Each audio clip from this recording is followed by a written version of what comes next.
হাগি তো ভালোই। দিনে কতটুকু হাগে? মাইপটা দেখে নিই তো, মাপতে হবে তো।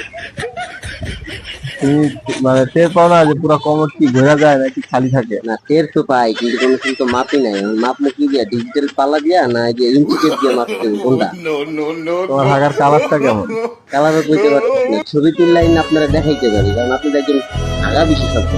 হাগা বিষয় আমি তোমার তো জিগাইলে তুমি ভালো করে সঠিক উত্তর দিলে তো আমি সব কিছু করতে পারি। সঠিক উত্তর তো আমি এমনি দিতে পারি না, আচ্ছা তোমার প্র্যাকটিক্যালে মানে দেখাইতে হবে। ফেরা হয় নাকি কষা, শক্ত ইটের মতো হয় নাকি একদম এটা আপনারা একদিন সরাসরি না দেখাইতে হবে। আমি আসলে কিছু বলতে পারছি না।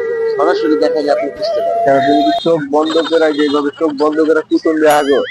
এই যে আপনি ধরতে পারছেন। হ্যাঁ, জি জি, তাহলে তোমার কথাই তোমার কুতুনের বুঝা গেছে তোমার কথা। আপনি বুঝতে পারছেন। আমি তাহলে তুমি একটা ইয়া খাবা, ওষুধের নাম হইছে ডুরালাক। ডুরালাক খাইলে একটু পাতলা হবে, হাসা সুন্দর হবে। তাহলে কিছু টেস্ট দিয়ে দেন, পায়খানা টেস্ট। পায়খানা টেস্ট করা লাগবে। তোমার কথাই বুঝা গেছে যেহেতু তুমি কালার করতে পারো না।